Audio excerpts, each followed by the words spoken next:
La doctora Rebeca Anijovic es especialista y magíster en formación de formadores de la Universidad de Buenos Aires. Es profesora titular interina de la Cátedra Observación y Práctica de la Enseñanza en el Profesorado de Ciencias Jurídicas de la Facultad de Derecho de la Universidad de Buenos Aires. Es docente de posgrado de Constructivismo y Educación. Es directora del Profesorado Universitario de la Universidad de San Andrés. Es formadora de docentes de todos los niveles educativos en temas de evaluación de los aprendizajes, enseñanza, trabajo en aulas heterogéneas y práctica reflexiva. Es autora y coautora de diferentes textos, como por ejemplo Estrategias de Enseñanza, Transitar la Formación Pedagógica, La Evaluación Significativa, Evaluar para Aprender. En realidad es vasta su experiencia y su trayectoria. Tenemos en realidad una ponente de lujo en nuestra UGEL 4 y creo que hoy día nos vamos a enriquecer todos. Con ello dejo y presento a todos ustedes a la doctora Rebeca Anijovic y dejo en uso de la palabra para que nos conduzca por esta conferencia magistral que lo hemos titulado Evaluación Formativa y Retroalimentación. Muchas gracias. Buenas tardes, muchísimas gracias por la invitación, muchas gracias por dejarme compartir con ustedes una preocupación que tenemos en común en muchos países en estos momentos y muchas preocupaciones comunes, particularmente en nuestros países latinoamericanos. Así que agradezco la invitación. Y yo voy a compartir primero con ustedes algunas cuestiones con relación a este tema y después vamos a poder compartir preguntas o comentarios que ustedes tengan también como una forma de dialogar y de compartir inquietudes específicas que a ustedes les preocupen y que con todo gusto podamos conversar. Yo, para poder abordar este tema y ponerlo en contexto, siempre tomo dos referencias importantes. La primera es lo que en el mundo se investiga acerca del campo, en este caso de la evaluación formativa, pero también lo que es particular de cada país, y entonces leyendo el diseño curricular de ustedes allí en Perú, parte de lo que voy a compartir con ustedes va a estar vinculado, por un lado, a lo que está expresado en el diseño curricular de ustedes y por otro lado a lo que se investiga, lo que se ha de alguna manera descubierto en términos de evaluación formativa en el campo de la investigación y de la puesta en práctica en las aulas. Cuando nos referimos a abordar la evaluación formativa, básicamente hay tres ideas que son compartidas por muchísimos diseños curriculares en Latinoamérica. La primera idea que tiene que ver con comunicar a los estudiantes en qué van a ser evaluados, es decir, compartir con los estudiantes los criterios de evaluación que de alguna manera responden a la pregunta ¿qué importa mirar del desempeño de un estudiante? Una segunda idea que es cómo valoramos ese desempeño a partir del análisis de evidencias, es decir, nosotros necesitamos evidencias, muestras de lo que el estudiante hace, tanto una producción escrita, por ejemplo, como un desempeño, que se van a convertir en evidencias que nosotros vamos a valorar entonces de cada estudiante. Y la tercera idea que tiene que ver con ofrecer retroalimentación a los estudiantes, entendiendo que en este ofrecer retroalimentación no solamente se espera que el maestro o la maestra ofrezca retroalimentación, sino también que se desarrollen capacidades de autoevaluación y de evaluación entre pares que también está asociado a una competencia que ustedes tienen en su diseño curricular, que tiene que ver con la gestión del aprendizaje, ¿no? La capacidad del estudiante de gestionar sus aprendizajes. Entonces, si uno pusiera estas ideas en esta especie de mapa, ¿no? Donde uno puede vincular y puede ver la relación que existe. Si ustedes miran, nosotros estamos hablando de identificar criterios y la pregunta es ¿de dónde? ¿Y de dónde identificamos esos criterios? Bueno, en los estándares que nos ofrecen los diseños curriculares, por un lado. Por otro lado, decimos que estos criterios tienen que ser transparentes y compartidos con los niños, con las niñas, con la comunidad educativa en su conjunto, con las familias, entendiendo esta idea de que todos tienen que mirar esos criterios para entender cómo desempeñarse como estudiante, cómo mostrar esos aprendizajes. Para poder, una vez que yo tengo identificados esos criterios, lo que voy a necesitar, como decía recién, es recoger evidencias. Esas evidencias que voy a recoger tienen un punto de partida que son las tareas que nosotros les proponemos a nuestros estudiantes. Es decir, una vez que están claros los criterios, el maestro planifica una cantidad de tareas que le ofrece a los estudiantes. Los estudiantes resuelven, abordan esas tareas, se desempeñan mostrando eso que han aprendido y de allí nosotros recogemos evidencias sobre las cuales vamos a ofrecer retroalimentación, vamos a desarrollar esa capacidad de autoevaluación y de evaluación entre pares. Ese es un esquema que de alguna manera nos ayuda a entender cómo circulan estos conceptos para poder pensarlos con relación a la evaluación.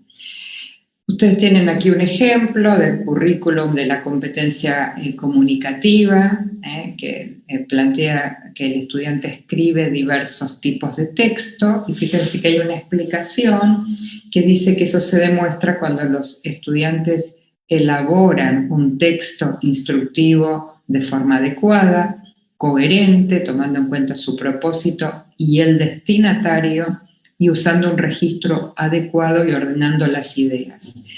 Traigo este ejemplo del diseño curricular y muestro un ejemplo de desempeño que está también en el diseño, que se va a convertir en la evidencia. La tarea es que escribe a partir de sus experiencias previas usando un registro adecuado entre niños de la misma edad. Esa es la explicación. Y el ejemplo tenía que ver con una propuesta de un juego donde lo que el niño tiene que hacer es explicarle a otro el juego, las reglas del juego, ¿no? Aquí tienen en palabras del niño el juego Tumba Latas. Es un juego muy divertido ya que nosotros podemos ver cuánta puntería tienes. Uno diría, este niño está escribiendo a partir de sus experiencias previas y usando un registro, se le escribe a niños de su misma edad. Explica con sus propias palabras, dirigido a un niño de su misma edad, es decir, que el registro que él usa es adecuado al destinatario, a la audiencia a quien él se está dirigiendo. Una segunda competencia que ustedes tienen definido, que tiene que ver con resolver problemas de forma, movimiento y localización, y parte de la explicación es cuando el estudiante puede elaborar croquis, trazar desplazamientos usando puntos de referencia. Y aquí les traigo yo un ejemplo de un desempeño donde la tarea que le propone el maestro es resolver este problema, este caso que trae, donde estos dos niños que son amigos inseparables deciden ir a recorrer el bosque, y para llegar al bosque desde la casa de Andrés, donde están en este momento, tienen para elegir diferentes caminos. Caminos como ustedes pueden ver allí en la figura, que hay varios caminos señalados con esas líneas, Y el problema que le plantean, la pregunta es qué camino le recomendarías tomar para ir al bosque si quieren caminar lo menos posible y por qué. Entonces tendríamos acá una tarea propuesta que se va a convertir en una evidencia de aprendizaje de ese estudiante y que va a responder a la competencia que les mostraba en la imagen anterior. Sumado a eso, quisiera agregar que esas tareas, esas instrucciones que nosotros le damos a los estudiantes para, en este caso, por ejemplo, resolver ese problema, necesitamos que sean instrucciones muy claras porque estamos aislados, porque estamos a distancia con nuestros niños, con nuestros estudiantes, y lo que habitualmente hacemos en la clase presencial, que es les explicamos una vez y otra vez, y volvemos y ayudamos a cada niño que está al lado nuestro si no comprendió, en estos momentos estamos a la distancia. Entonces, nuestras instrucciones, nuestras propuestas de tarea tienen que ser mucho más claras para que, pensando en que el que está del otro lado no siempre puede comprender, no siempre tiene ayuda de alguien que le pueda explicar. Entonces, fíjense, yo aquí tomé un ejemplo de un docente que me permitió, me facilitó su ejemplo. Él le había propuesto una tarea que decía analizar el texto, seleccionar las ideas principales y justificar. Y entonces encontró que sus estudiantes tuvieron dificultades para resolver esa tarea, y entonces hicimos un ejercicio metacognitivo de pedirle a los estudiantes que con algunas preguntas hicieran visible las dificultades que habían tenido, y yo tomé aquí algunos ejemplos, ¿no? Analizar el texto, que es una instrucción que es muy común que la hagamos, pero siempre la pregunta o la duda es ¿en qué momento se enseñó esa capacidad de análisis? Nosotros muchas veces damos por supuesto que decimos analizar y el estudiante sabe lo que tiene que hacer. Entonces la pregunta que más apareció en este ejercicio que hicimos de intentar que los estudiantes explicaran las dificultades, bueno, ¿qué tendré que hacer? ¿No? Cuando me dicen analizar, ¿qué tengo que hacer? En la segunda les decía seleccionar, y los estudiantes preguntaban, bueno, ¿cómo las elijo? ¿Cómo me doy cuenta cuáles tengo que seleccionar? Y en la tercera, que le pedía que justifique, los estudiantes decían, justificar es lo mismo que explicar, ¿no? Y fíjense que en una instrucción aquí que uno supondría que el estudiante tiene claro y entiende lo que tiene que hacer, se producen un montón de dificultades, con lo cual tenemos que poner hoy mucho más énfasis en estas instrucciones que damos.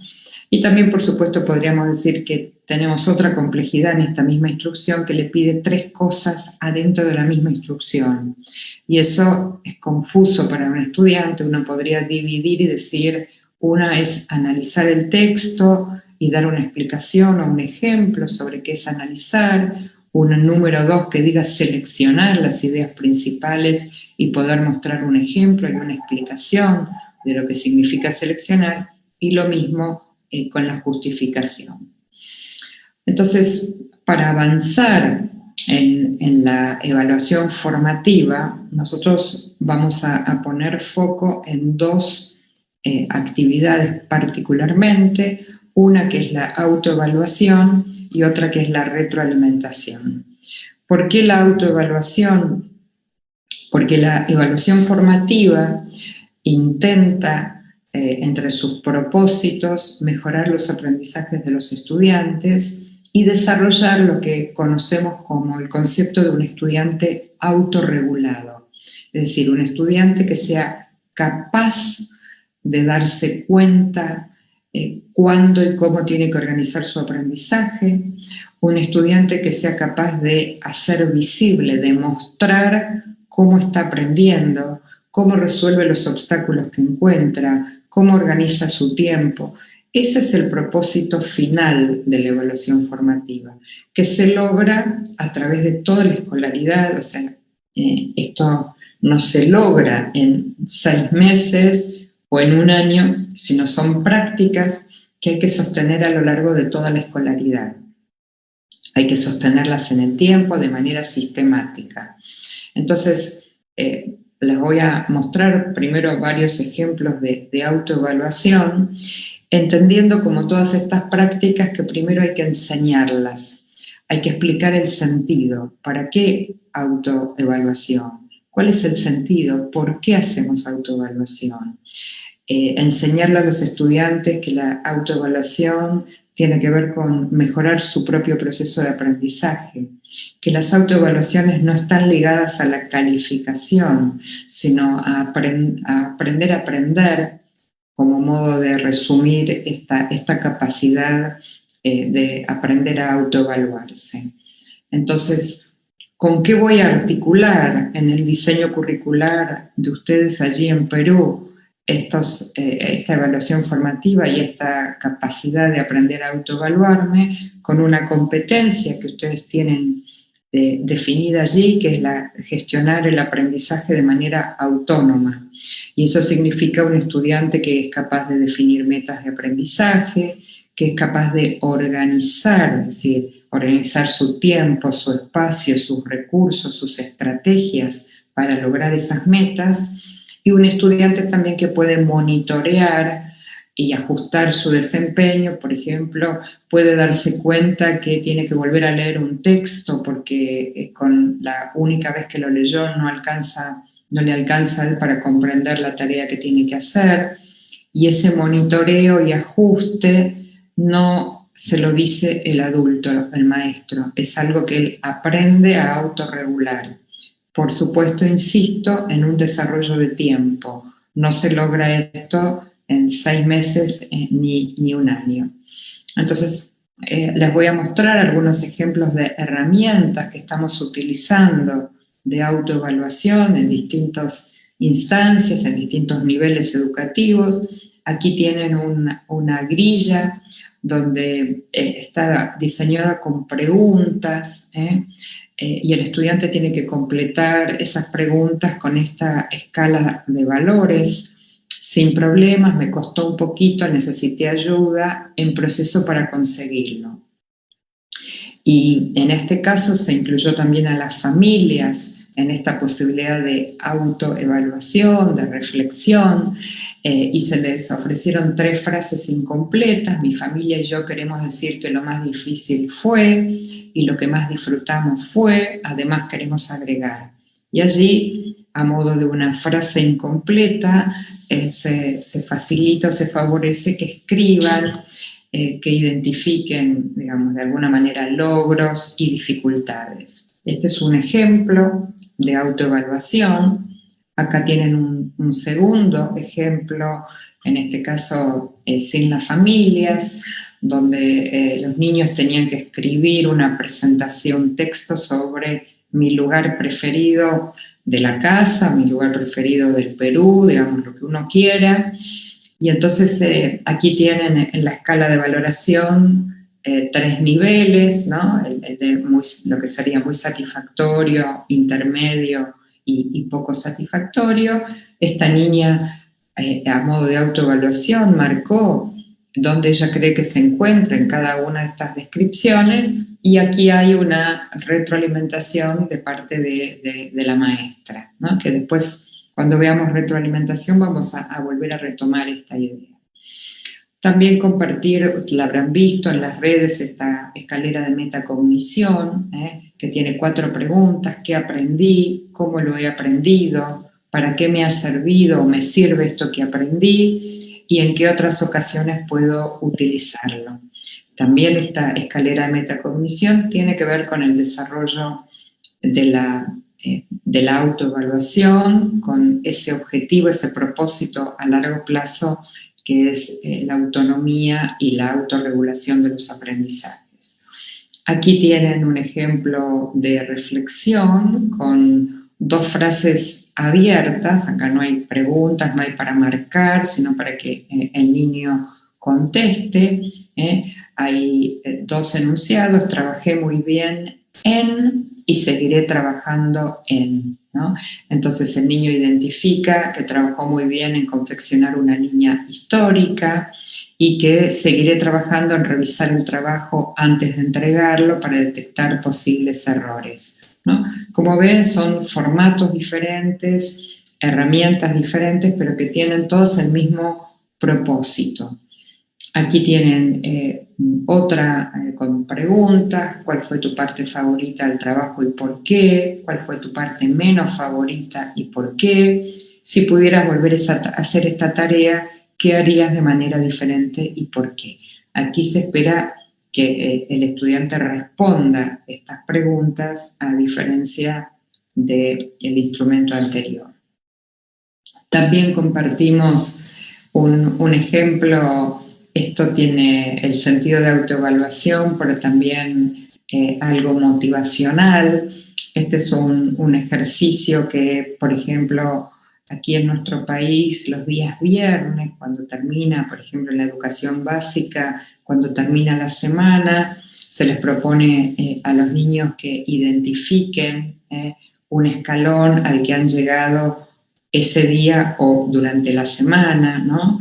Donde se podían ubicar a lo mejor el lunes, por ejemplo, con un aprendizaje. Bueno, no lo haré, pero el miércoles ya fui a quiero hacerlo, o todavía estoy en quiero hacerlo y no avancé, ¿no? Como un modo de ejemplificar el recorrido que ese estudiante está haciendo. Por supuesto, este diseño puede cambiar, puedo agregarle preguntas, puedo quitar algunas preguntas, puedo asociar a cada una de estas preguntas alguna sugerencia, que quien está en no lo haré, ¿qué le podría sugerir? Quien está en el escalón no puedo hacer lo que le sugeriría. Bueno, o sea que es una linda herramienta que me permitiría trabajar con bastante profundidad sobre la autoevaluación.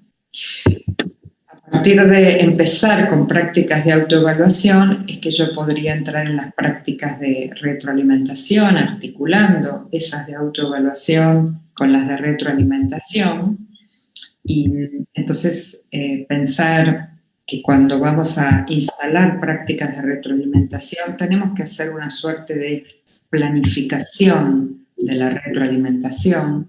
No los tenemos al lado, donde muchas veces la retroalimentación es espontánea, estoy al lado del niño y inicio una conversación sobre el trabajo que ese niño está haciendo, informalmente, oralmente, pero ahora no lo puedo hacer informalmente porque no los tengo al lado, con lo cual necesitamos algo de anticipación, de planificación, y no solo individual, sino a nivel institucional.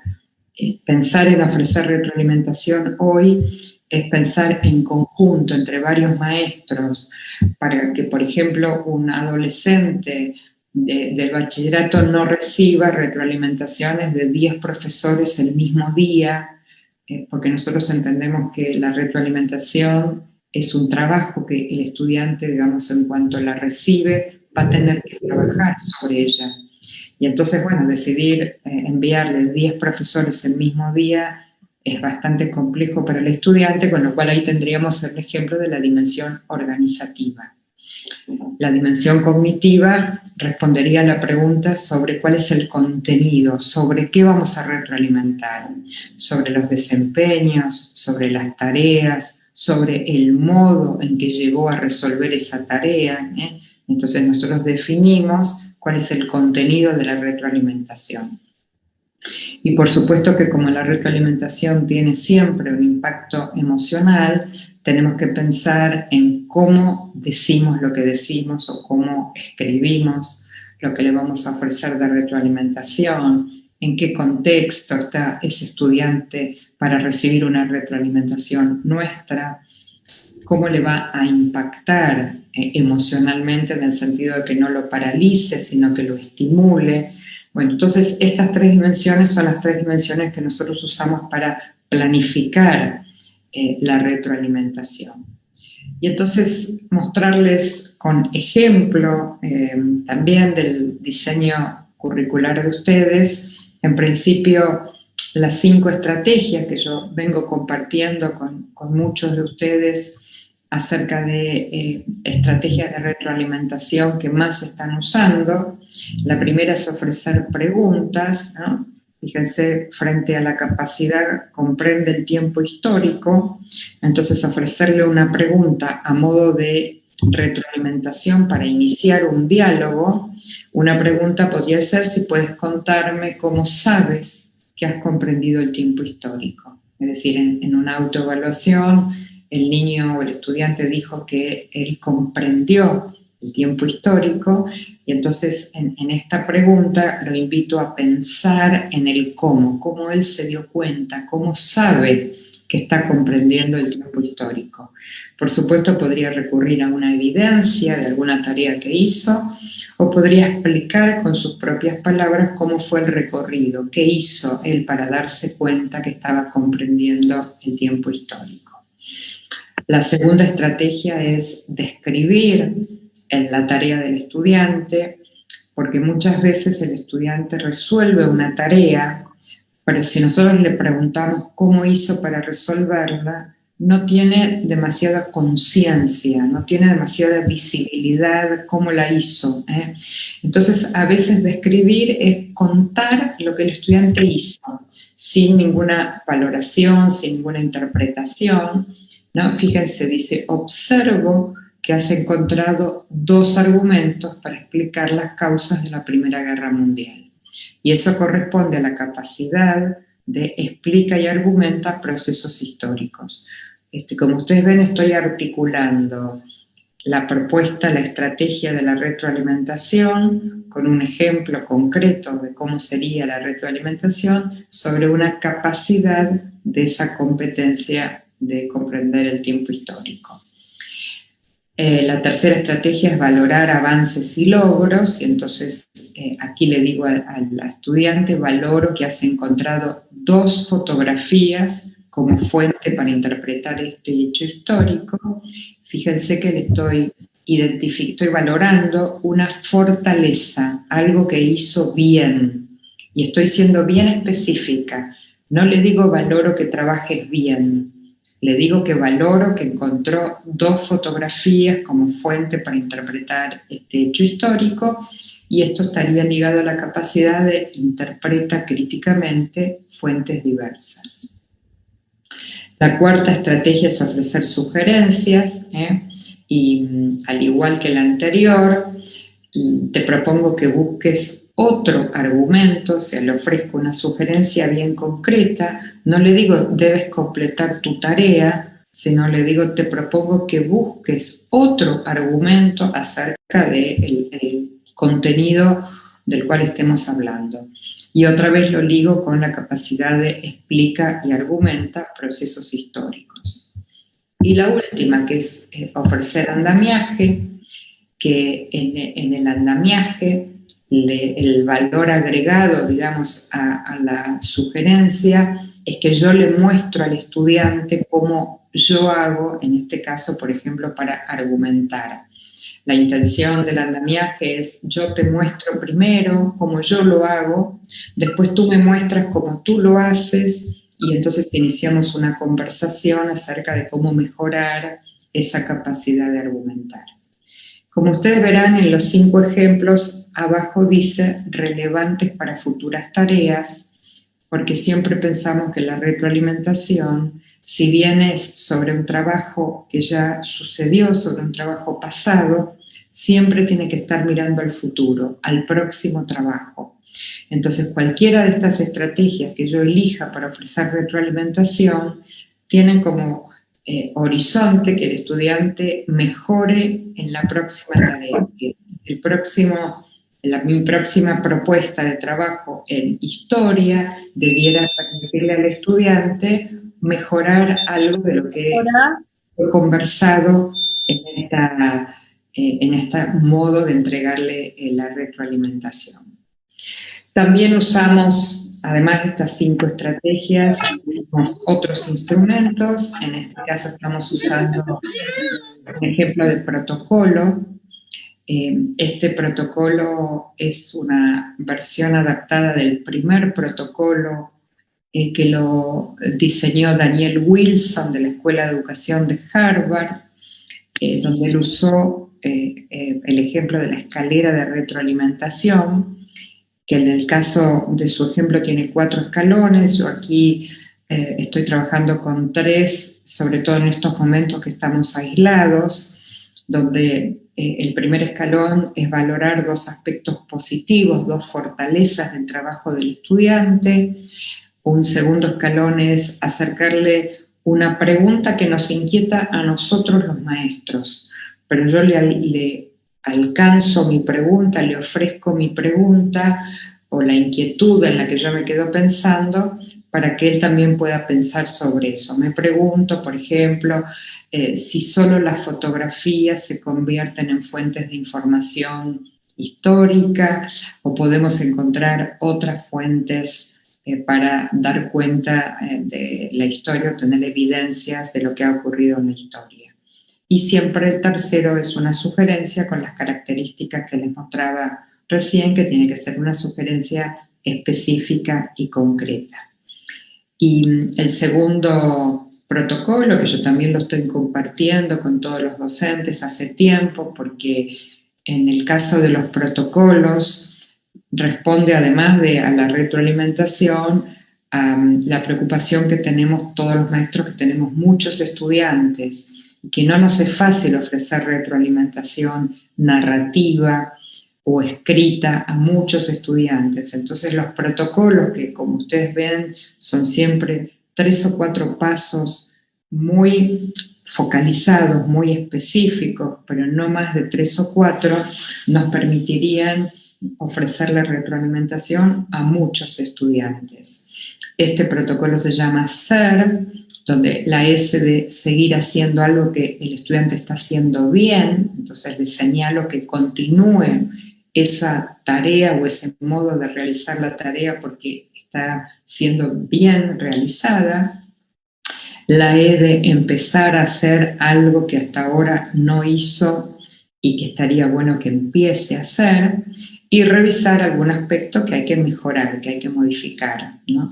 Y otra vez, esta idea de que no solamente para nosotros sea práctico ofrecer retroalimentación, sino para quien recibe la retroalimentación, que en este caso sería el estudiante, no reciba 25 devoluciones que yo le hago de un trabajo que hizo, porque yo estoy queriendo que cuando reciba retroalimentación considere esa retroalimentación y mejore su trabajo. Es decir, tiene que hacer algo con esa retroalimentación que recibe. Si le digo 25 cosas, es muy complejo que un estudiante tome las 25 para mejorar su trabajo. En cambio, si yo voy trabajando focalizadamente, eligiendo algunos aspectos, es más sencillo para mí ofrecer retroalimentación y más sencillo para el estudiante tomarla y poder hacer las mejoras que le estamos proponiendo. También utilizamos para autoevaluarse y retroalimentar las rúbricas. Ustedes verán aquí un pequeño ejemplo muy sencillo de una rúbrica donde tiene un criterio aquí. A la izquierda hay un criterio que es la capacidad, en este caso, para generar y registrar datos e información. Tiene 4 niveles de calidad, aquí experto, competente, aprendiz y necesita mejorar. Estas categorías, estas escalas, digamos, de valoración podrían cambiar por cualquier otra que ustedes quieran. Y aquí dentro tengo descriptores. Y arriba de todo podrán ver que hay lugar para que se escriba el objetivo de aprendizaje o la meta a alcanzar, porque cuando un estudiante completa esta rúbrica, tiene que completarla mirando aquello que tiene que lograr, el estándar, la meta que tiene que lograr. No es simplemente miro y marco lo que a mí me parece, sino en función de lo que tengo que lograr. Hay mucho trabajo hoy, hay muchos maestros trabajando con rúbricas, hay muchas instituciones, muchas escuelas trabajando con rúbricas, y es un instrumento bien interesante para compartir transparentar los criterios, como decía antes, compartir con las familias, con los estudiantes, para que los estudiantes se den retroalimentación entre ellos como pares, para que el estudiante haga autoevaluación y también para ofrecer yo como maestra retroalimentación. Aquí les voy a mostrar dos ejemplos, pensando en quienes no tienen conectividad, que siempre en estos contextos en los que estamos viviendo tenemos parte de nuestros países sin conectividad, con lo cual siempre la pregunta es ¿cómo hago para ofrecer retroalimentación si no puedo tener acceso al estudiante? El estudiante no me puede enviar tareas. Entonces les muestro dos ejemplos sencillísimos, que en todo caso después podemos, si quieren, ampliar, pero en principio, cuando no hay nada de conectividad, yo tengo que anticipar y enviar, como si les dijera, la retroalimentación antes de saber lo que el estudiante va a hacer. Ustedes me dirán, ¿cómo hago para enviar una retroalimentación? Bueno, la manera que tengo de hacerlo es, aquí les escribo la tarea que le propongo a los estudiantes para hacer en el material impreso que ellos reciben, y aquí a la derecha le escribo un ejemplo de esa tarea respondida de manera correcta. Es decir, la tarea que le estoy proponiendo no va a ser idéntica al ejemplo, pero en el ejemplo, si yo les diera una tarea, por ejemplo, de seleccionar ideas principales de un texto, pondría un ejemplo de un texto, no el mismo que tienen que abordar los estudiantes, y les mostraría en un ejemplo cómo hice para seleccionar ideas principales y cuáles ideas seleccioné. Ustedes verán que no es una retroalimentación específica a la tarea del estudiante porque no la puedo ver, pero le doy algunas pistas que funcionan como retroalimentación en términos de orientación a la tarea. Y el segundo ejemplo es similar, pero fíjense que también les pongo un ejemplo incorrecto. Es decir, que el estudiante, cuando va a responder esa tarea, puede mirar un ejemplo correcto y un ejemplo incorrecto, resolver el suyo mirando esas pistas, esas orientaciones que aparecen en estos dos ejemplos. Y los últimos recursos que les quiero mostrar antes de terminar y comenzar nuestro diálogo son estos instrumentos sencillos llamados tickets de salida, que son de autoevaluación para el estudiante y de retroalimentación para nosotros los maestros, ¿no? Y les voy a mostrar dos ejemplos de tickets y ustedes pueden, por supuesto, inventar todos los que quieran. También tienen en general 2 o 3 pautas o preguntas, justamente por eso el nombre de ticket de salida, que es algo que el estudiante responde en el último minuto de una clase, ¿no? Que no es un texto largo para escribir. Entonces, por ejemplo, una pregunta en una escala de 1 a 10, ¿cuánto creo que aprendí hoy? ¿Qué habilidades de pensamiento utilicé hoy, puse en juego? Usé la comparación, usé la síntesis, usé la hipótesis, o sea, ¿cuál de estas capacidades de pensamiento utilicé? ¿Y qué me resultó más difícil de aprender hoy y por qué?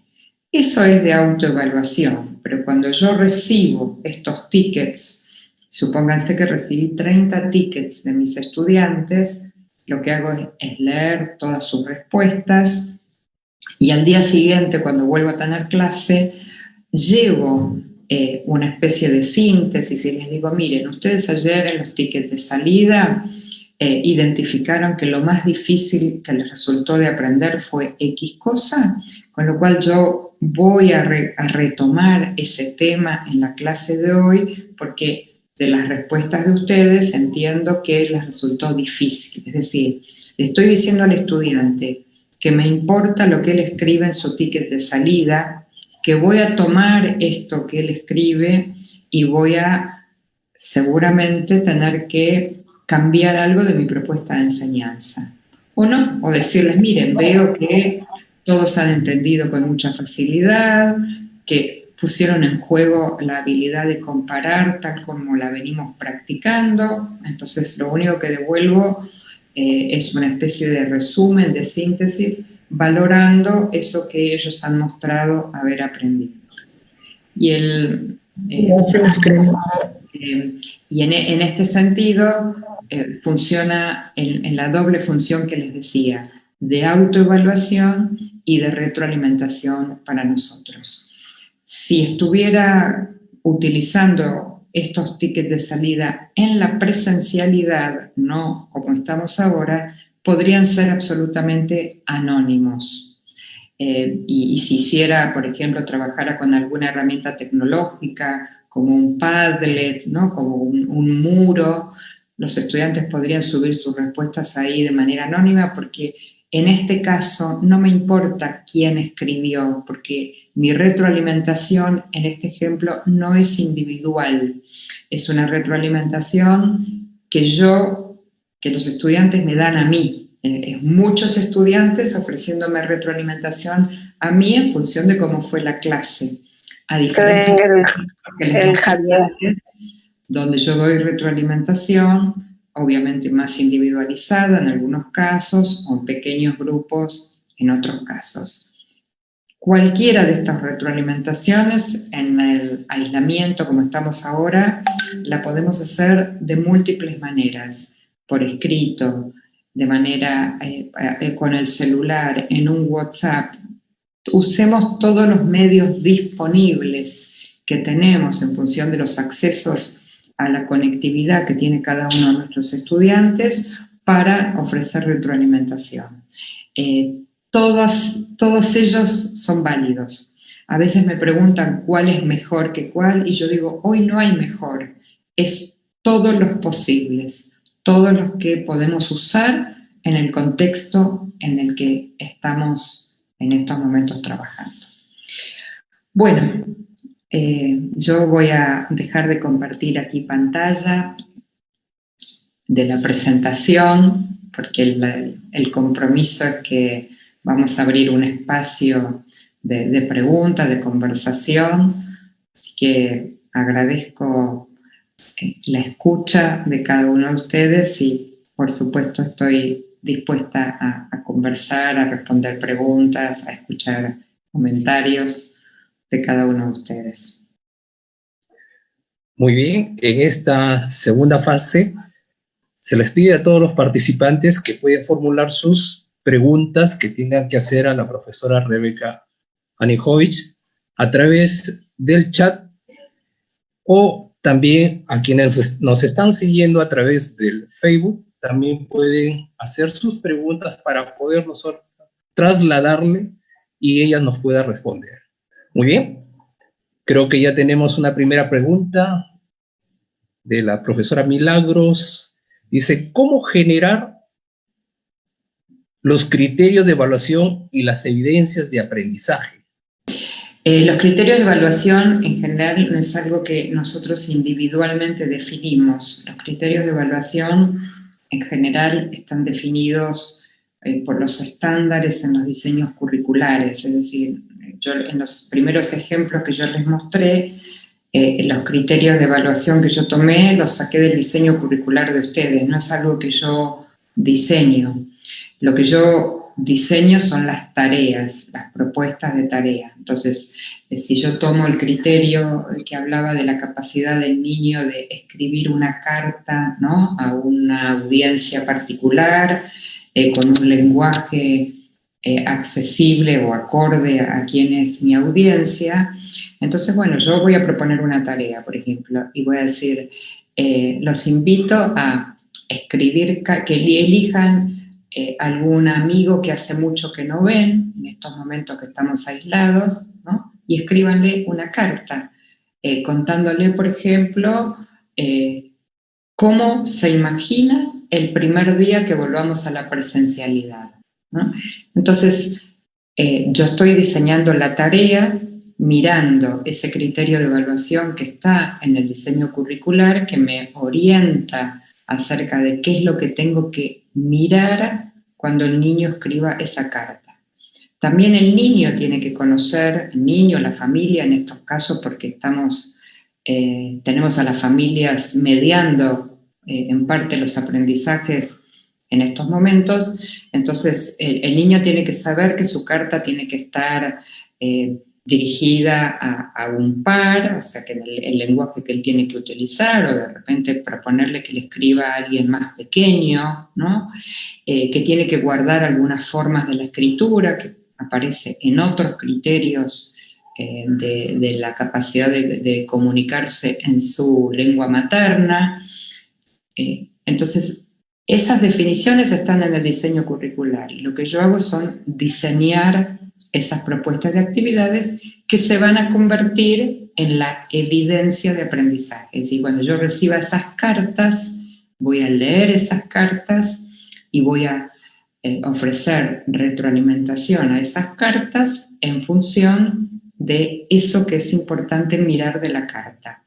Entonces ahí tengo articulado el circuito entre el estándar que tengo que alcanzar, con sus correspondientes, digamos, criterios, ¿no?, de evaluación, las evidencias, que son algunas de las tareas que les voy a proponer, y el proceso de retroalimentación, de valoración, hecho como autoevaluación, hecho como evaluación entre pares o como evaluación que yo le ofrezco al estudiante. Así respondería esta primera pregunta. Muy bien. Tenemos otra pregunta de la profesora Elizabeth Becerra Cabanilla. Ella nos dice, ¿de qué manera logramos la evaluación entre pares en este entorno virtual? Bueno, primero, obviamente que la pregunta va a depender del tipo de conectividad que yo tenga. Está bien, si no tengo nada de conectividad, tomo los últimos ejemplos que le mostré.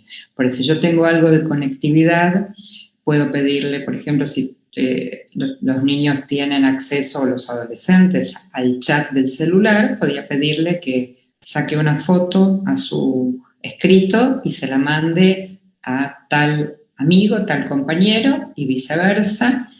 Si hay una rúbrica y una lista de criterios, o sea, no se olviden que para hacer retroalimentación entre pares, para ofrecer retroalimentación yo o para que un estudiante haga autoevaluación, necesito una rúbrica, una pauta de cotejo. No es mirar la producción de un compañero y decir, ay, me parece que está muy linda. ¿Se entiende? Porque esa retroalimentación no lo ayuda a mejorar.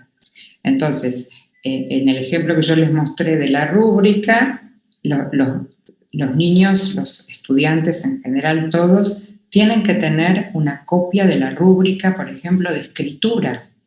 Y entonces, con esa rúbrica, yo recibo por WhatsApp la foto del trabajo de mi compañero, y entonces miro la rúbrica, y con esa rúbrica le digo, la consigna del maestro puede ser, tienes que valorar 2 fortalezas del escrito de tu compañero y una sugerencia.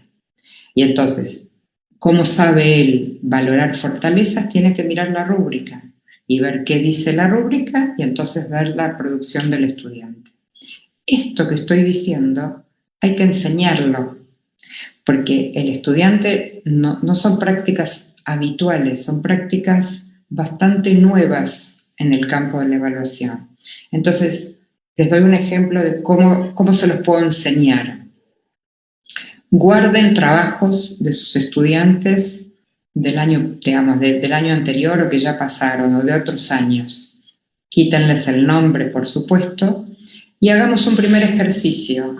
Si este fuera un ejemplo de la clase, yo traería 3 textos escritos con esta consigna, escribir una carta, que me guardé de otros años. Se las reparto a ustedes y les digo, acá hay 3 ejemplos de cartas. Y para mí, yo sé que un ejemplo es muy bueno, uno es regular y uno es flojito. Y entonces le digo, con la rúbrica que estuvimos trabajando, que ustedes conocen, que tienen copia, apliquen la rúbrica a esos trabajos. Que no son propios, justamente, y los estudiantes son más rigurosos que nosotros aplicando la rúbrica a otros, ¿no es cierto? Entonces, Y después conversamos, bueno, ¿qué pasó? Bueno, yo no encontré en el descriptor de la rúbrica para valorar, a mí me pasó que...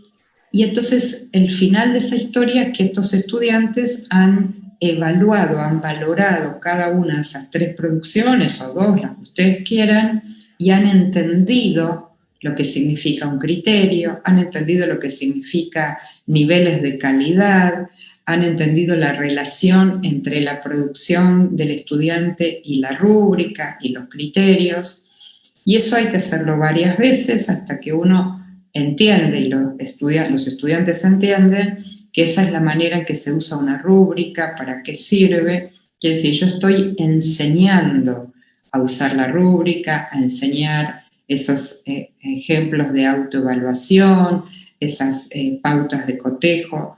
Todo eso lo tengo que enseñarlo. No puedo ir directo al uso si no lo enseño primero. Entonces me preguntan, bueno, ¿qué pasa si hasta ahora nunca lo enseñé? Bueno, empecemos mañana, ¿está bien? Siempre tenemos la posibilidad de empezarlo al día siguiente y sostenerlo en el tiempo. La semana pasada en otro UGEL, un maestro me preguntó, me dijo, yo ya usé un ejemplo de autoevaluación de lo que usted está mostrando aquí, lo usé y no me resultó. Entonces le pido que me cuente, que me explique por qué no le resultó. Y me dice, porque el estudiante no contesta la verdad, ¿no? Por ejemplo, una autoevaluación que le decía, ¿qué dificultades encontraste para hacer el trabajo? Y me pone ninguna. Y yo sé que tuvo dificultades. Entonces, yo le dije 2 cosas. La primera es que le pregunté cuántas veces lo había hecho. Les había ofrecido a los estudiantes autoevaluarse. Me dijo 2. Entonces le dije, póngale un 0, agréguele un 0, porque tiene que haber hecho 20 veces practicar la autoevaluación para que el estudiante entienda que la autoevaluación no es para bajarle puntos, porque ¿por qué el estudiante, él decía que le miente? Bueno, porque hay una asociación por nuestra historia con la evaluación, que si pongo las dificultades que encontré, automáticamente eso me baja un punto de la calificación. Y nosotros no queremos asociar las autoevaluaciones a la calificación, porque justamente lo que queremos es que el estudiante con la autoevaluación se conozca mejor como estudiante, aprenda a aprender. Entonces necesitamos 2 cosas, que durante mucho tiempo usemos ejemplos de autoevaluación para que el estudiante vea que no están ligadas a la calificación, de tal modo que yo le decía, seguramente el número 15 o 16 de autoevaluación ya va a empezar el estudiante a escribir efectivamente una autoevaluación, digamos, en serio, porque va a entender que esto es para su bien, porque esto lo ayuda a mejorar sus aprendizajes. Entonces hay que sostenerlo en el tiempo, hay que enseñar y sostener en el tiempo, y tener mucha paciencia y mucha empatía como maestro para entender que al otro le resulta difícil, para entender que no lo tenemos al lado para explicarle cualquier duda que tenga. Entonces necesitamos ser muy empáticos y con mucha paciencia sostener en el tiempo estas prácticas, ¿no? Muy bien. Bueno, de hecho que en esta nueva práctica que tenemos como docentes a través de la virtualidad, surgen nuevas experiencias, ¿no? Y dentro de esas nuevas experiencias hay nuevos retos también para nosotros los docentes. El profesor Ladislao Castillo Tuya pregunta, ¿cómo retroalimentar a estudiantes desmotivados que no responden a las tareas? Bueno, estamos viendo mucho de eso hoy, ¿no? Por situaciones, algunas ajenas a nosotros, es decir, por situaciones del contexto, del COVID, de la salud, del aislamiento, con lo cual hay una cantidad de variables que no las podemos todas atribuir a nosotros y nuestras propuestas de enseñanza, ¿está bien? Pero hay otra cantidad que sí tiene que ver con qué propuestas nosotros llegamos a los estudiantes en términos de propuestas desafiantes, interesantes para los estudiantes. Les voy a dar un ejemplo muy sencillo. Si yo tuviera ahora, esta fuera mi clase, y yo les digo, por ejemplo, buenas tardes, hoy vamos a hablar del cambio climático. Y ustedes fueran adolescentes, probablemente muchos de ustedes ya apagarían la cámara, o vieron la cámara apagada con lo que hacen muchas veces los estudiantes, dan el presente y después apagan la cámara y se van, pero con la ilusión de que están ahí presentes para el docente. Alguno de ustedes se quedaría con cara de aburrido, con cara de que yo no logré despertar ningún interés, y ahí sí yo diría, reviso mi propuesta de enseñanza. Decirles hoy a la distancia, a los adolescentes, después de tantos meses de aislamiento, buen día, hoy voy a darles una clase sobre el cambio climático, no es desafiante. Si yo al revés, en lugar de abrir la clase de este modo, abro la clase, por ejemplo, con una declaración, si puedo, con un video de Greenpeace, donde hace su manifiesto acerca del cambio climático, y abro la clase también con un video de otra postura que dice que no hay problema con el cambio climático, supónganse, ¿no? Y entonces los desafío a elegir una de las dos posturas y escribir una carta para cualquiera de estos dos sujetos que están en estos dos videos o en estos dos textos, buscando argumentos, para lo cual por supuesto hay que estudiar el tema del cambio climático, pero no es estudiarlo porque lo escuchan de mí en una clase expositiva, es porque los estoy desafiando primero a un problema que les preocupa a ellos como ciudadanos de este mundo globalizado en el que estamos viviendo.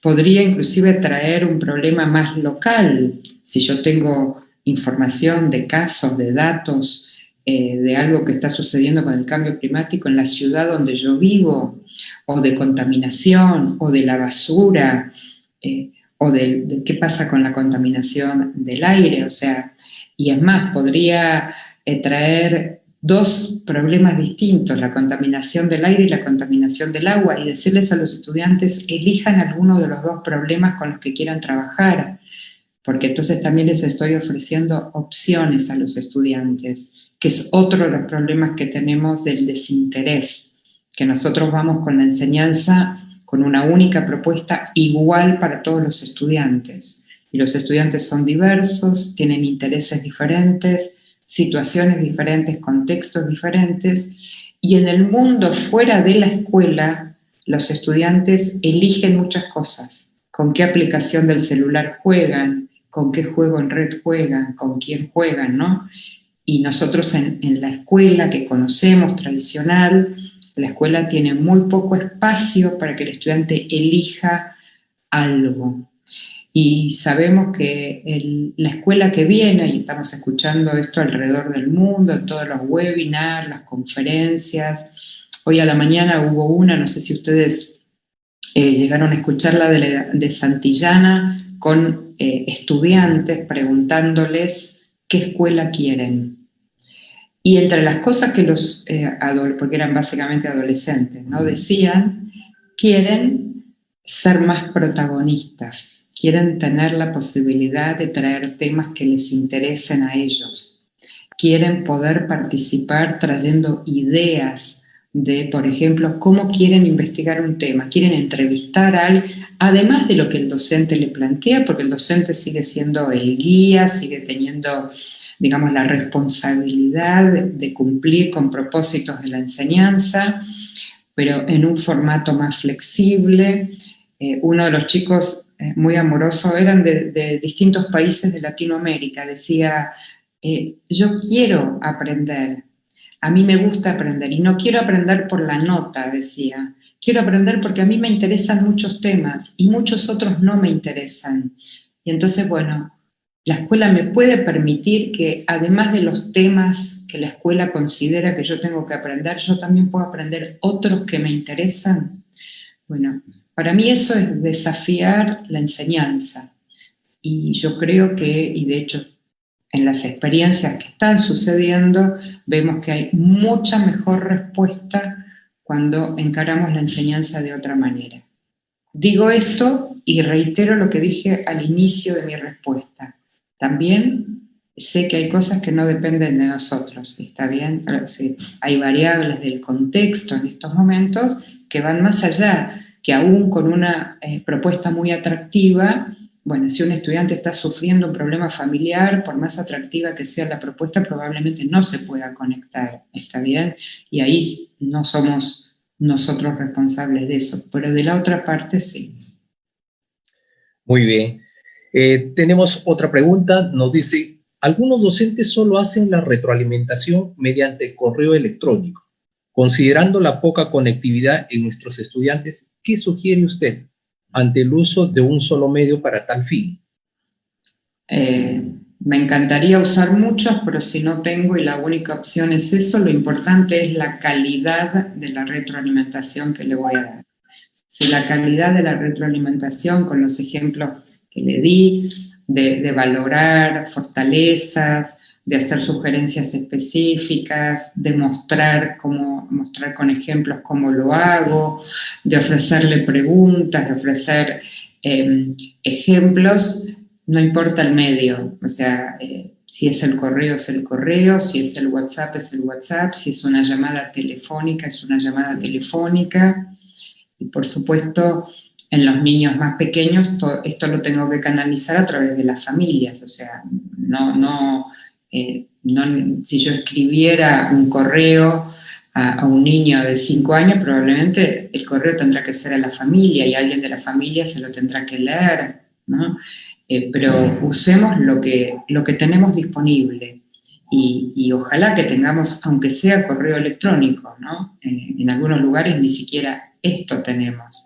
Entonces, tenemos correo, usemos correo. Tenemos teléfono fijo, usemos teléfono fijo.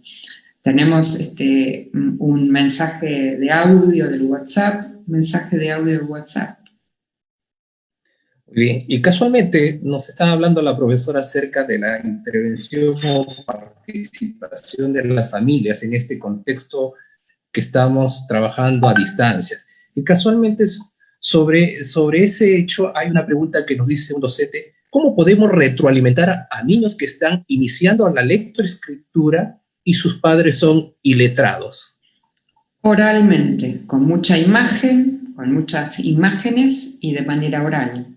A ese niño le grabaría un audio con explicaciones muy sencillas, pero le grabaría un audio. Miren, en el sur de Chile, en un pueblito que está casi, ellos dicen que se caen al océano, ¿no? Porque están en la punta del continente, en un lugar donde no hay, solo hay internet en los lugares públicos, o sea, en la escuela, en el municipio, y no hay redes familiares o individuales, y entonces ellos usan la radio, ¿no? Y usan la radio de una manera súper interesante, porque es así, los maestros graban audios, ¿no? Que se los hacen llegar al locutor de la radio.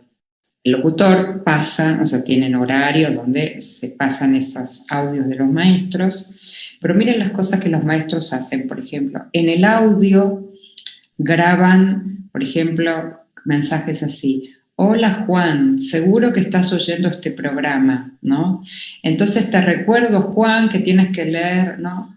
Y uno diría, es un modo, la radio, digo, no hay ninguna otra posibilidad de llegar directo al niño, pero los maestros hacen un esfuerzo creativo, precioso, de nombrar a los niños. Entonces los niños están esperando el programa de radio, no solamente para la explicación de la maestra, sino también porque hay mensajes, la maestra los saluda, la maestra le recuerda, y es una bellísima manera en un lugar donde hay nada de conectividad, ¿no? Y eso es el ingenio y la creatividad y el esfuerzo de cada uno de las maestras y los maestros en situaciones tan complejas como las que estamos viviendo, ¿no? Así que ahí, digo, llega a través de la radio. Entonces, con niños pequeños, con padres iletrados, grabemos audios, saquemos fotos si podemos y mandemos imágenes, ¿no? Para que los niños asocien el audio con la imagen. Y eso es muy bueno, porque eso es lo mejor que podemos hacer ahora, ¿no? Y ya vendrá un momento de presencialidad donde recuperaremos algunos aprendizajes que obviamente no los podemos, ahora no podemos saber si los están aprendiendo o no los podemos enseñar. Tenemos muchas limitaciones, por ejemplo, educación física, hay muchas prácticas que no puede hacer, química, hay muchas prácticas que no puede hacer, laboratorios, muchas, o sea, tenemos restricciones en esta situación de virtualidad. Entonces, tenemos que aprovechar para hacer las cosas que sí podemos hacer en este contexto, ¿no? Muy bien, y sobre todo la creatividad de todos los maestros, ¿verdad? Ahí está, creo, la respuesta también a esta pregunta. Tenemos la siguiente pregunta. Ante una sección tan heterogénea, ¿cómo retroalimentar de manera eficaz a los estudiantes? Bueno, nosotros, todas las aulas son aulas heterogéneas, pero eso no significa que necesitamos siempre retroalimentar individualmente, porque dentro de la heterogeneidad tenemos algunas homogeneidades. Por ejemplo, si yo tuviera que retroalimentar a 5 estudiantes que tienen dificultades para seleccionar ideas principales, luego voy a usar la misma retroalimentación para los 5, no tengo que ir uno a uno, ¿se entiende? O sea, hay momentos donde puedo juntar y agrupar y hay momentos donde podré individualizar, ¿no? Y entonces usar esos ejemplos de protocolo que yo les mostré, el protocolo SER, seguir haciendo, empezar a hacer, revisar. Cuando yo llevo mucha práctica de retroalimentación, tengo un montón de frases que las voy guardando en el archivo de mi, por ejemplo, el protocolo SER, seguir haciendo.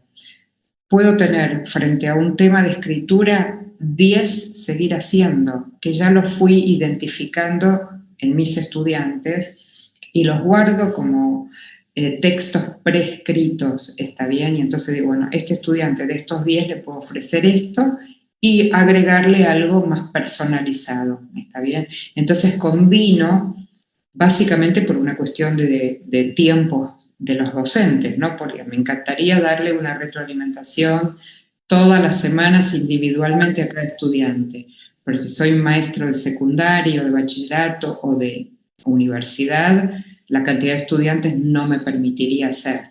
Pero entonces yo puedo ir juntando valoraciones, recomendaciones, sugerencias de los distintos temas y voy usando una parte de frases que ya tengo hechas, digamos, construidas, y después le puedo agregar algo más individualizado y de ese modo voy respondiendo a veces individualmente, a veces al grupo que está en la misma situación, voy como rotando.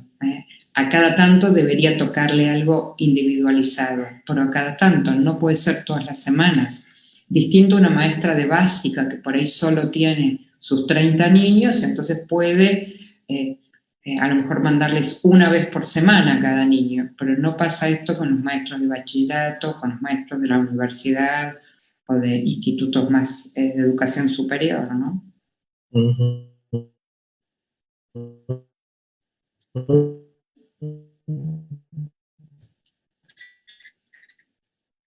Muy bien, tenemos otras preguntas un poco que hablan acerca de la distancia. Nos dice, ¿se puede retroalimentar a un grupo de 20 estudiantes en un grupo de WhatsApp? ¿Cuál es su opinión? ¿Y cómo retroalimentar en inicial con los niños de 4 años en este contexto actual? La pregunta va básicamente cómo retroalimentar, cómo se puede hacer la retroalimentación en este contexto que estamos viviendo de educación a distancia. Bueno, y si el WhatsApp es un medio idóneo, es su opinión, desea el docente. Con los niños de 4 años es a través de las familias, ¿no? O sea, claramente a través de las familias, porque aún si yo grabo un audio, la persona que tiene el celular en general es el adulto. Entonces, grabo un audio que el papá o la mamá va a oír o va a dárselo al niño para que oiga. No puedo llegar de otra manera al niño en forma directa a esa edad. La segunda pregunta del WhatsApp, tomo las dos partes de la pregunta, el WhatsApp y lo colectivo del WhatsApp. El WhatsApp, si ustedes vieron el informe de UNICEF que salió alrededor de hace un mes, con encuestas de qué es lo que más usan los adolescentes, sobre todo de lugares de alta vulnerabilidad en sus contextos, qué es lo que usan para contactarse con la escolaridad, con la continuidad, es el WhatsApp. Eso es lo que la realidad, nos guste o no nos guste, eso es lo que está sucediendo. Y si eso es lo que el adolescente tiene para contactarse, yo voy a tomar el WhatsApp. Porque lo que no quiero es estar desconectado de ese adolescente, de ese estudiante. Entonces, si es el WhatsApp, es el WhatsApp.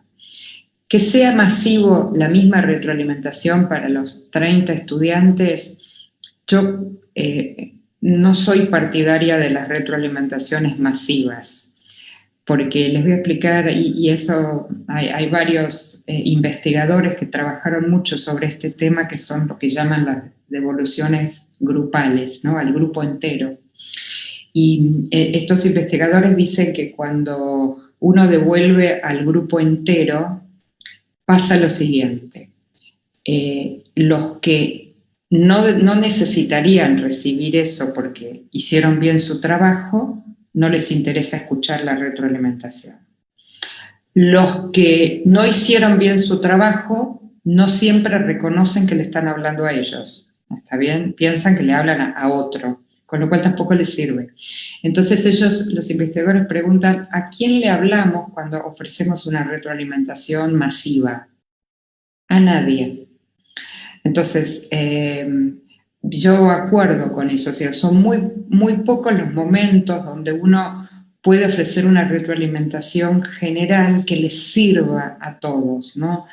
Porque tendría que ser que todos hayan trabajado, por ejemplo, encontrado la misma dificultad, o que todos tengan una evidencia que sea similar, y eso no sucede tan frecuentemente. Entonces, siempre es preferible, por ejemplo, si tuviera 30 estudiantes, por lo menos hacer 3 grupos, ¿no? Agrupados con distintos criterios. Puede ser quien tuvo muchas dificultades, o quien tuvo dificultades de escritura, y quien tuvo dificultades de recursos, y quien tuvo dificultades de comprensión de la consigna. Entonces, le devuelvo a 3 grupos, identificando con mucha precisión algo que les sea útil en la retroalimentación, ¿no? Yo elijo siempre esto, digamos, dividir, no masivamente. Excepcionalmente puede haber algo masivo, digamos, pero me parece que no llega con la misma fuerza que cuando lo tengo más individualizado, ¿no? Perfecto, profesora Rebeca. El profesor Carlos Durán nos pregunta, dice, ¿cómo retroalimentar a estudiantes si no envían sus evidencias por distintos motivos? ¿Qué niveles de logro irán cuando se entregue su informe de progreso? Mire, esa pregunta es para mí, es la pregunta más preocupante, pero no por la pregunta, sino por el estudiante. Si el estudiante no entregó nada, ¿sobre qué le daría yo retroalimentación? ¿Cómo podría decir yo aprendió o no aprendió, ¿no? Entonces, las políticas educativas en este tiempo y en muchos países de Latinoamérica han optado por ampliar el año lectivo 2020-2021 para la acreditación de los aprendizajes. ¿Qué significa esto? Que justamente todos los estudiantes que no tienen manera de mostrar lo que están aprendiendo y que no hay posibilidad por falta de conectividad y demás problemas, no podemos decir si aprendieron o no. Sería injusto decir no aprendieron, ¿sí? Porque no sabemos. Y también sería injusto decir aprendieron porque tampoco sabemos.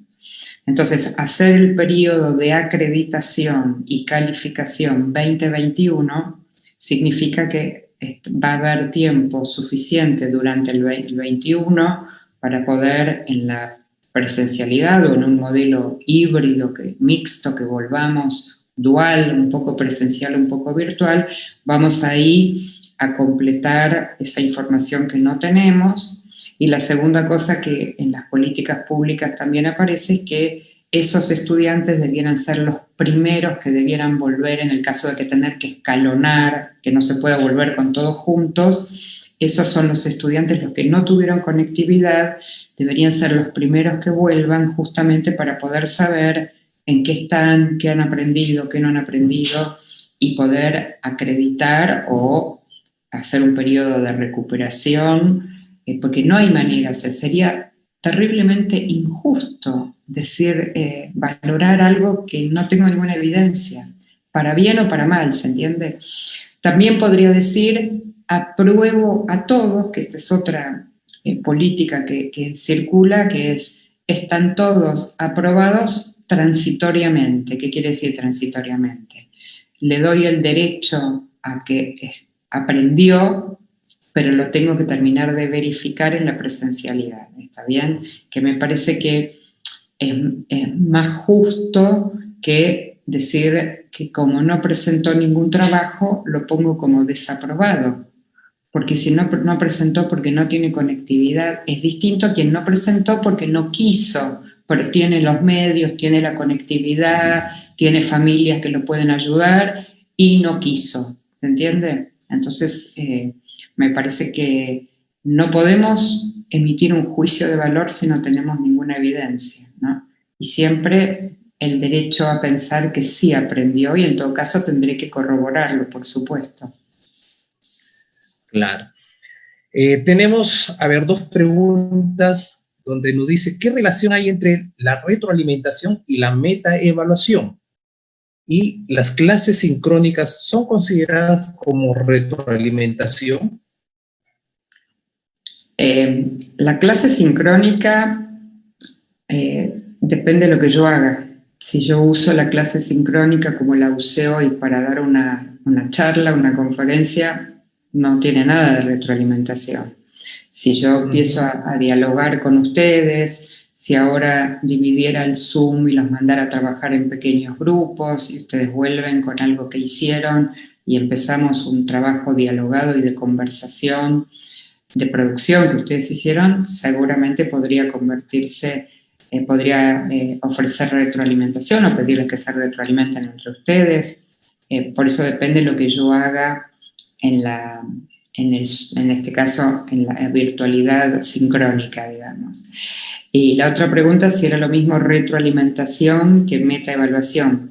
No, la retroalimentación es lo que yo voy a devolverle al estudiante, si lo hago yo la retroalimentación, para ayudarlo a identificar dónde está, en qué lugar del aprendizaje está y a dónde tendría que llegar y ayudarlo a que haga ese recorrido, ¿está bien? Es decir, supónganse, no sabe escribir y tiene que aprender a escribir. Entonces, mi retroalimentación tendría primero que ayudarlo a que se dé cuenta que no sabe escribir, ¿ok? O sea, saber dónde está parado. Ayudarlo y mostrarle a dónde tiene que llegar, que tiene que llegar, supónganse, a escribir una frase completa, no sé, no importa. Es señalarle a dónde tiene que llegar y ayudarlo con la enseñanza, con las propuestas que voy a hacerle de tareas y demás, a que llegue a ese lugar. Eso es la retroalimentación. La metaevaluación tiene que ver con analizar, hacer una actividad, digamos, reflexiva sobre la propia evaluación. O sea, es una tarea mucho más compleja y que no tiene que ver directamente con el aprendizaje de los estudiantes. La retroalimentación está directamente puesta en lo que yo le ofrezco al estudiante para que mejore sus aprendizajes y lo que el estudiante hace recibiendo la retroalimentación para avanzar y llegar a las metas que tiene que alcanzar. Muy bien, profesora Rebeca. Y tenemos la última pregunta ya, para ir cerrando esta conferencia. De la profesora Lucy Contreras, nos dice, ¿qué hacer cuando un estudiante recibe retroalimentación, pero ya no realiza correcciones en su trabajo? La retroalimentación de la que estamos hablando hoy está enmarcada en la concepción de evaluación formativa y se la llama en realidad retroalimentación formativa. Eso significa que no es unidireccional. Si yo solo ofrezco retroalimentación y el estudiante no hace nada con eso, estoy instalada en un paradigma de retroalimentación tradicional, de otro enfoque de enseñanza, de evaluación, que era el que habitualmente hacíamos antes, que es decirle a un estudiante, esto está correcto, esto está incorrecto, punto. Si sucede eso, que yo le digo, le ofrezco retroalimentación de este modo, correcto o incorrecto, el estudiante no tendría nada que hacer. Si yo le ofrezco retroalimentación formativa, es decir, valoro, le sugiero, y el estudiante no hace nada con esa retroalimentación, significa que no está mejorando, que está en el mismo lugar en el que estaba antes.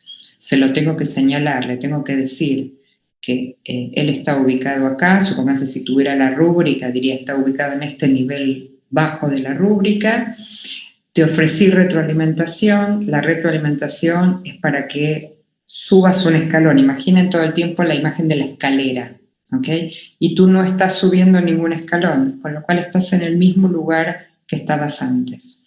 Entonces, tengo que ver qué estrategias uso para que suba otro escalón y obviamente en el momento que tenga que acreditar el aprendizaje de ese estudiante, la referencia será ese escalón en el cual él está y no se mueve. Pero todo esto tengo que poder decírselo, tengo que transparentar todo eso con él. No es simplemente le envío la retroalimentación, no la hizo, ya está. Tengo que indagar por qué no la hizo, qué dificultades tuvo. A veces no la hacen porque ni siquiera entienden lo que tienen que hacer en la retroalimentación y entonces no entendieron y abandonan la tarea, o les pedimos que hagan algo que para ellos es muy difícil y no lo pueden hacer o no lo saben hacer. Digo, hay que entender primero por qué el estudiante no lo hizo, para después elegir como una estrategia de cómo seguir para que efectivamente lo tome y haga algo con eso, ¿no? Bueno, muchísimas gracias, muchísimas gracias. La verdad es que me da mucho placer, me gusta mucho visitarlos. Es cierto que llegué hasta Lima nomás, pero bueno, se abre un nuevo mundo después de la pandemia, así que ojalá nos podamos encontrar presencialmente, porque si hay algo que nos falta es el calor del abrazo, ¿no? Que en la docencia para nosotros es tan importante, ¿no? Esto de poner el cuerpo, no solamente la cabeza o el pedacito hasta aquí de la pantalla, a pesar de que comparto contigo que maravillosamente al día siguiente que comenzó el aislamiento en nuestros países, todos los maestros se pusieron al hombro la escuela, ¿no? Yes. Y eso es absolutamente valorable, maravilloso, que da cuenta del compromiso de cada maestro con sus estudiantes, de lo valioso de la profesión del docente. Así que, bueno, yo estoy feliz de poder conversar con ustedes, de verlos. Esta es una de las pocas cosas buenas de la pandemia. No sé si hubiera estado allí y ahora los veo y les veo las caras y podemos mantener una conversación de este modo. Así que estoy muy feliz y muy agradecida por la invitación. Así que les dejo un abrazo enorme y les retribuyo también la visita a Buenos Aires. No solamente ir yo para allá, sino también ustedes venir para aquí. Un abrazo enorme, enorme para ustedes, ¿eh? Si te gustó este vídeo, regálanos un like. Y si aún no te suscribes a este canal, puedes hacerlo en este momento, dando clic en el botón de suscribirse y activando la campanita para recibir notificaciones de próximos vídeos. Además, te invito a compartir este material en tus redes sociales. ¡Hasta la próxima!